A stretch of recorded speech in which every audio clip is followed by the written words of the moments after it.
Bonjour à tous, Caroline Berthou. Je suis vraiment contente de vous retrouver un week-end, c'est assez rare. J'espère que vous allez bien, que vous prenez du temps pour vous, que vous prenez soin de vous.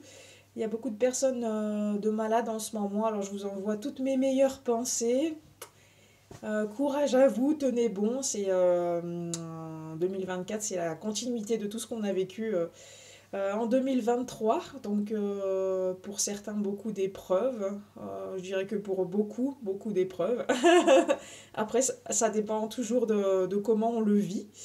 Donc je vous fais une petite vidéo aujourd'hui pour vous parler de quelques anecdotes, de choses que j'ai vécues en consultation ou des retours qui m'ont été faits qui étaient vraiment très intéressants par rapport au travail qu'on a effectué, notamment avec un petit garçon qui est en CE2. Je lui ai fait plusieurs soins à distance. Sa maman m'a contacté pour quelques petites problématiques et au final, c'était mardi, j'ai fait une séance avec ce petit bonhomme à distance.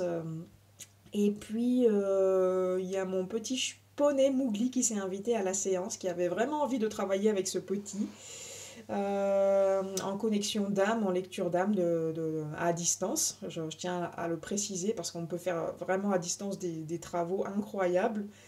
Donc on a fait un travail en fait d'équithérapie, de médiation équine, de coaching avec le cheval. C'est comme vous le sentez dans la désignation des mots. Ça a été très intéressant dans la séance. Vraiment, vraiment, vraiment. J'ai pas pu faire un brief tout de suite à sa maman parce qu'elle m'a demandé un autre travail sur une de ses filles, sa plus grande fille que je viens de faire ce matin, qui était vraiment aussi hyper intense et qui m'a aussi donné des clés pour mon travail personnel. C'est assez incroyable. Et du coup, je lui ai envoyé un petit texto mercredi pour lui dire que j'avais bien effectué le soin et que je la recontacte pour lui faire le brief. Et puis, elle m'a envoyé un petit message pour me dire que le lendemain, Robin, c'est bon, tant pis, c'est le petit garçon que j'accompagne, euh, a présenté un livre à la classe parce que chaque élève devait présenter un livre qu'il avait lu ou qu'il avait envie de présenter. Et il a choisi Caroline et ses chevaux. Donc la série des Carolines, c'est comme la série des Martines, c'est des BD qui étaient très dans l'approche de la vie en général pour les enfants. Moi, c'est quelque chose que j'aimais vraiment bien, où il y avait vraiment des récits, des histoires, on partait à l'aventure, tout ça, je trouvais que c'était génial. Donc là, c'était un beau cadeau de la vie, ce retour de sa maman qui me disait qu'il avait choisi ce livre-là, comme quoi la corrélation qu'on peut trouver entre le travail qu'on fait pendant les séances et, euh, et ce qui s'en découle dans la matière, c'est assez incroyable.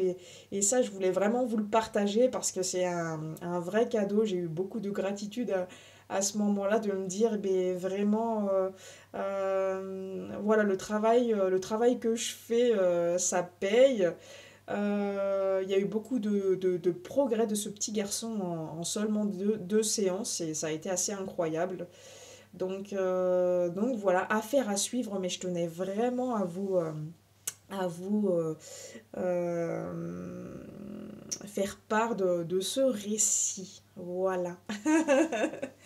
Et du coup, cette vidéo va s'appeler De l'entité à la santé. C'est un retour d'expérience que j'ai aussi de certaines consultations, de certaines séances, et aussi un retour de ma propre expérience. Voilà, je vais surtout parler en mon nom. Mais c'est des choses que mes patients, j'ai réussi à les aider à débloquer des choses. Quand on est dans ce monde, on peut avoir des entités qui sont installées dans certaines zones de notre corps, dans certains organes. On n'en a pas conscience du tout, du tout, du tout. On a des petits dérèglements au niveau de ces organes-là. On ressent des choses des fois étranges. On sait pas trop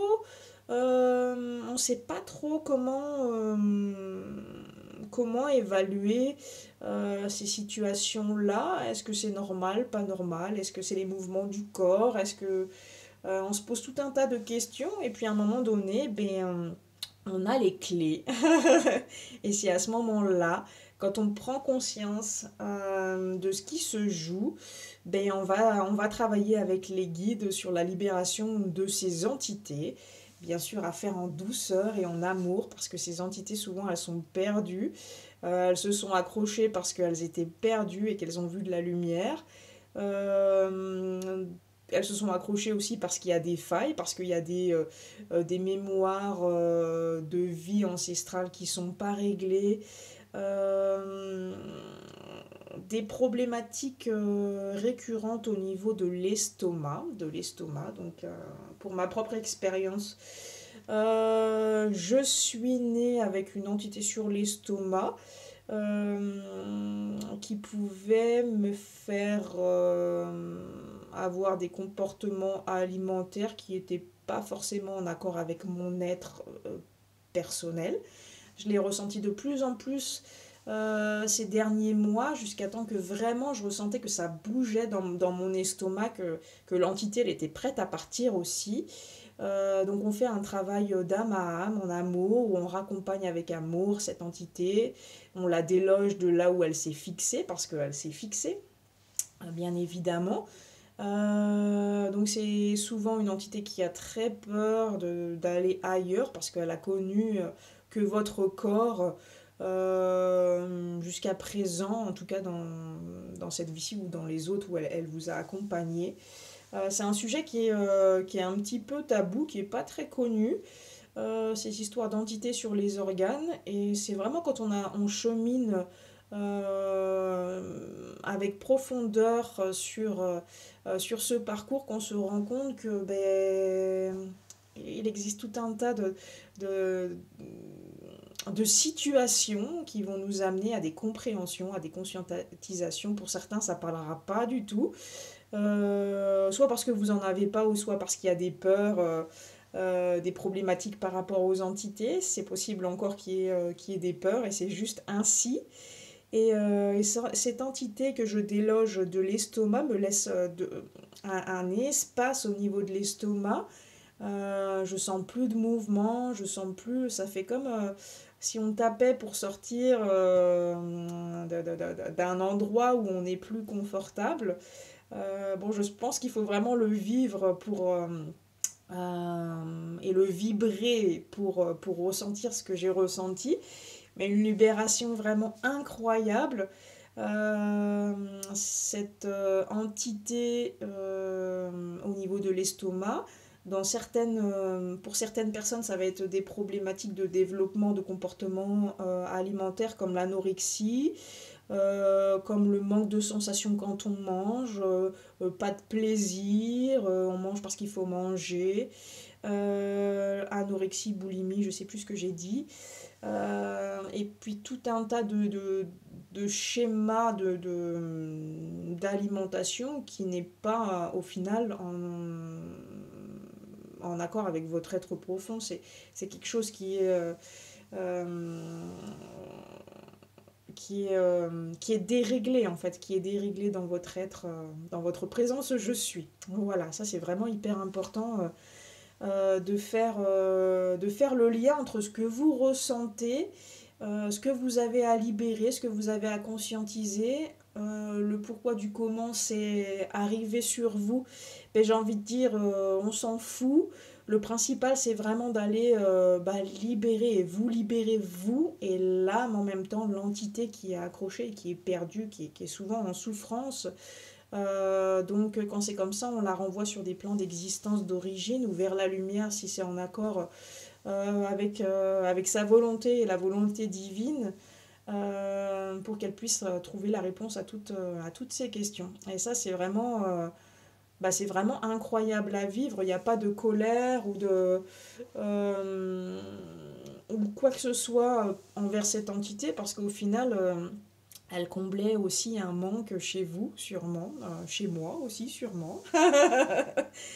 Donc elle était là, elle s'est logée là parce qu'il y avait un espace vide, quoi. Donc voilà.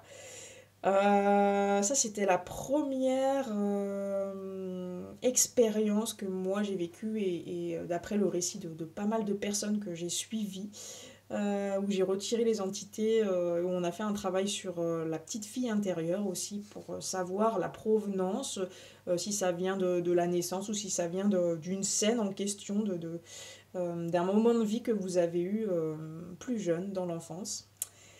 Euh, Moi, j'ai retravaillé aussi cette semaine. Ça me venait comme ça. J'avais vraiment la vision de quand j'étais dans un certain lieu. C'était chez moi avec ma famille. On était en train de manger. Et puis, bah, à l'époque, on mangeait pas très très bien. Ma maman, elle était plutôt déprimée. Elle était en manque d'énergie. Elle était pas au top, donc les repas du soir, c'était souvent une salade avec de la charcuterie et c'était notre repas du soir. Bon, on avait des desserts lactés, des choses comme tout le monde et des fruits. Mais en fait, ce système de nourriture m'avait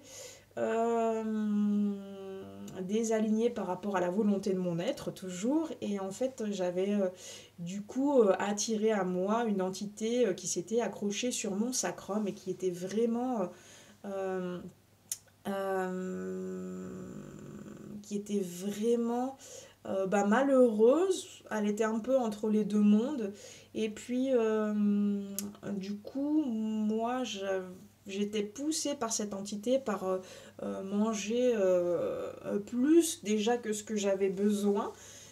Cette entité me poussait vraiment, j'entendais une petite voix dans ma tête qui me disait allez, tu vas reprendre un peu de ci, reprendre un peu de ça.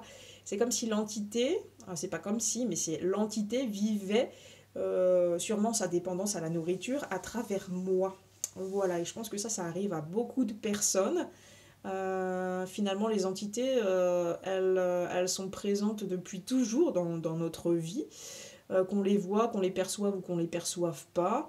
Elles sont là bien avant nous, souvent dans ce monde. C'est une cohabitation entre l'espace visible et l'espace invisible. Voilà. Donc, c'est pareil, j'ai travaillé au moment de. Je sais pas quel âge je devais avoir, 7-8 ans, j'étais peut-être 10 ans, je sais pas, mais pas plus, quoi. Et j'ai retravaillé avec ma petite fille intérieure, puis au départ, je me dis pourquoi j'arrête pas de voir cette scène à table, et j'avais pas fait attention à l'entité qui était derrière et qui se cachait derrière moi au niveau du sacrum. Et puis au bout d'un moment, j'ai dit, mais qu'est-ce que vous voulez me faire comprendre, les guides? Dites-moi, c'est important que cette scène revient toujours, il faut que je comprenne quoi.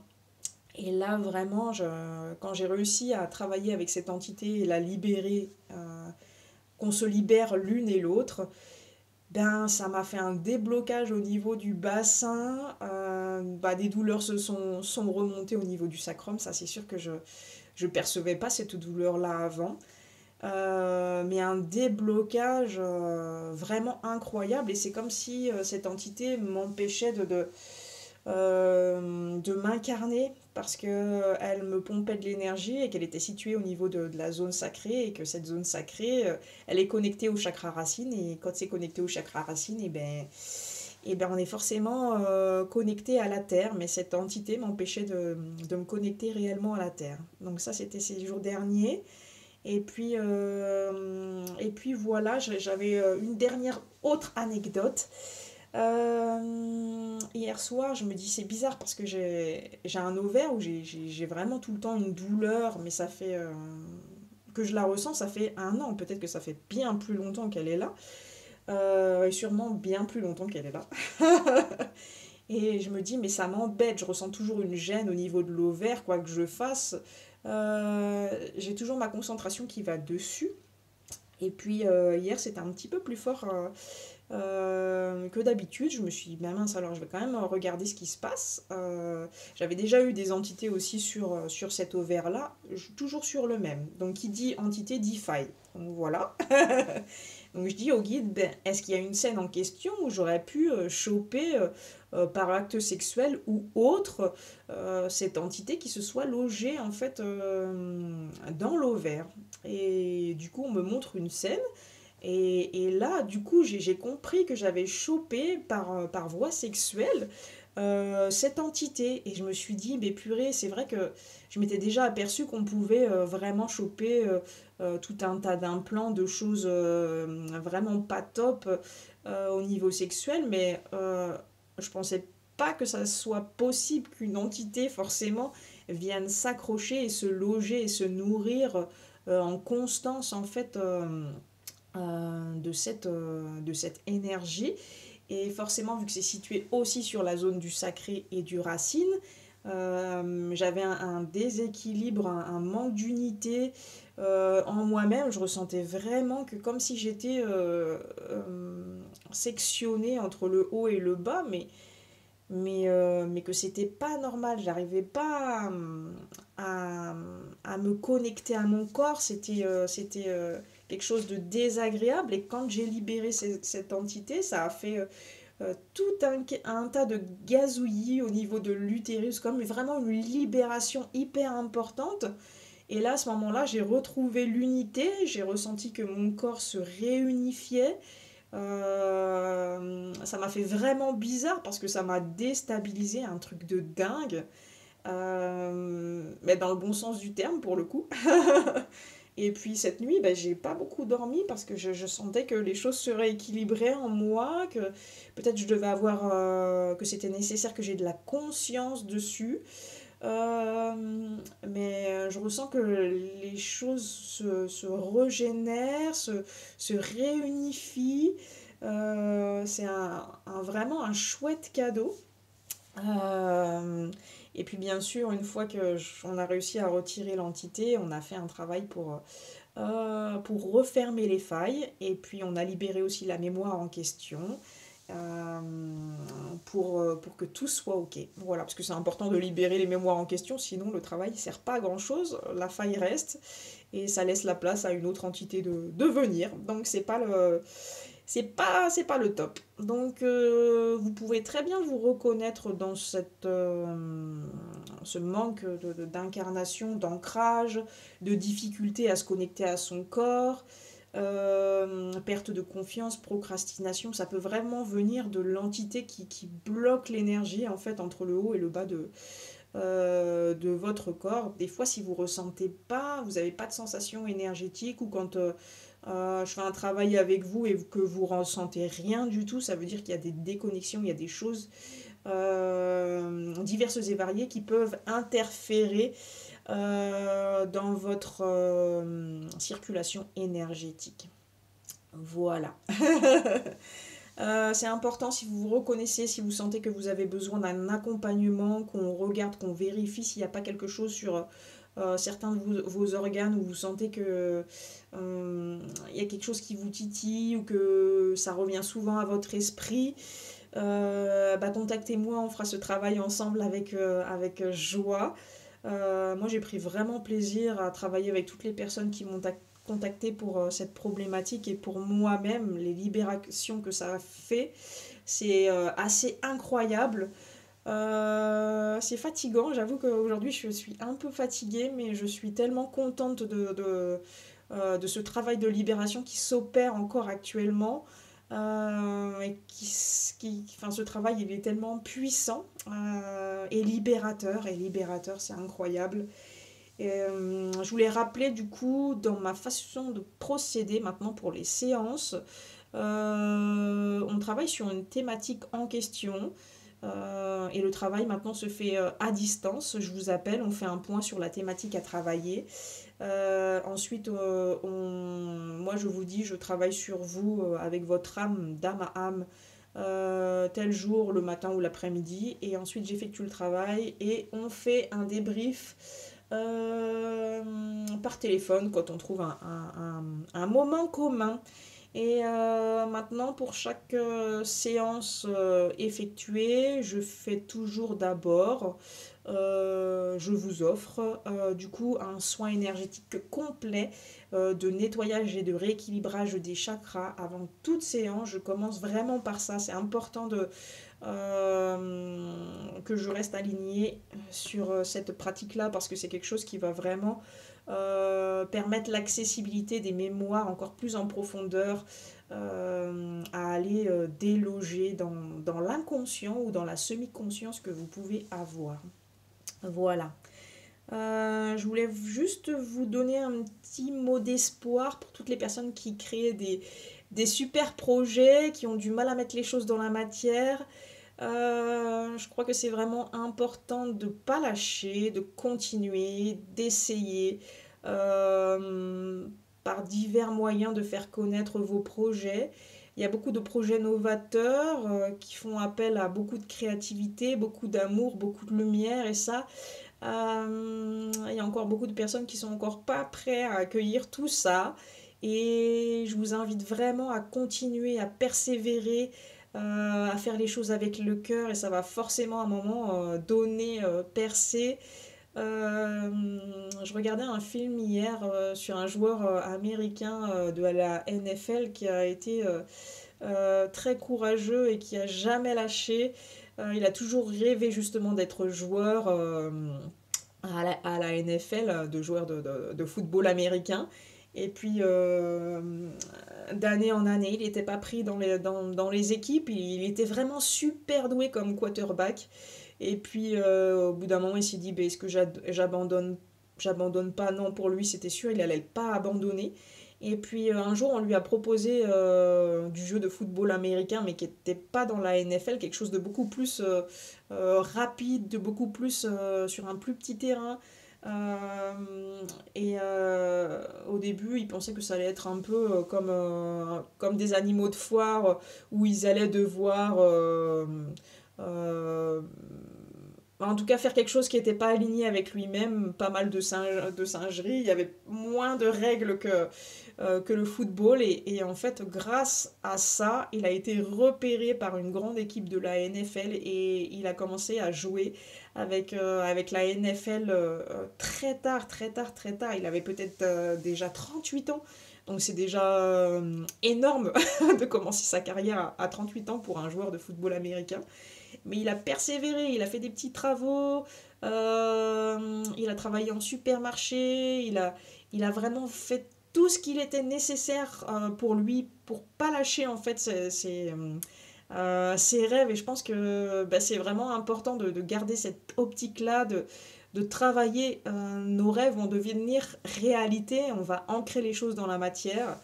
Je vous parle de ça parce que le projet de travail, comme je travaille avec les chevaux, c'est quelque chose d'assez novateur, qui est très connu dans certains pays européens, mais pas trop en France. Et puis dans le terme équithérapie, ben, il y a équithérapie et équithérapie, c'est pareil, hein, c'est comme thérapeute et thérapeute. Et puis, bah, les choses ont du mal un peu à s'ancrer dans la matière, et puis c'est aussi saisonnier. Mais voilà, je lâche pas, je suis contente d'être là où je suis actuellement, dans mon parcours, mon chemin, et je lâche pas, et j'avance, et je fais du mieux que je peux à chaque instant, et ça, dites-le vous aussi que tout est juste, vous êtes là où vous devez être, ici et maintenant, et nulle part ailleurs. Voilà, il faut vraiment sortir de ce schéma de se dire qu'on n'est pas à la hauteur, qu'on est nul, qu'on va pas assez vite. Non, ça demande tellement d'intégration de choses qui se passent dans la partie subtile. C'est vraiment énorme, énorme, énorme. Donc voilà, croyez en vos rêves, persévérez, essayez des choses, sortez de votre zone de confort, kiffez la life, faites-vous aider si vous avez besoin. Et ça c'est génial. Moi je dis plein de belles perspectives pour toutes les flammes jumelles, pour toutes les personnes qui me regardent. Sortir de l'espace-temps, ça c'est vraiment important. Si vous avez un rêve, d'être une grande artiste ou une grande musicienne ou sculpteuse ou sculpteur. Il y a aussi peut-être des garçons qui me regardent. Et ben, persévérez, continuez, kiffez ce que vous faites, faites les choses par amour et à un moment donné, il y aura un déclic et les choses émergeront. Voilà, comme le printemps avec les fleurs, les feuilles, les bourgeons, tout ça, la vie qui prend, et ben, elle prendra un jour. Et que ce soit dans un an, ou que ce soit dans 5 ans ou dans 10 ans, ben, persévérez. Tout ce que vous faites permet d'ancrer les choses dans la matière. Voilà. Et n'oubliez pas de vous ancrer beaucoup, beaucoup, beaucoup, beaucoup, de vous réaligner beaucoup, beaucoup, beaucoup, beaucoup. Et si vous faites des soins en auto-soin, ancrez-vous avant toute chose. Ça vous permet de ne pas partir trop loin, d'être trop perché et d'être vraiment équilibré. Si vous perdez votre connexion à la Terre, vous allez partir loin. Oui, vous allez avoir des messages, mais que vous pouvez avoir aussi en étant plus connecté au niveau du cœur, plus dans un équilibre tertiel. Et c'est important de toucher terre dans tout ce qu'on fait. Voilà, je vous embrasse très fort, prenez soin de vous.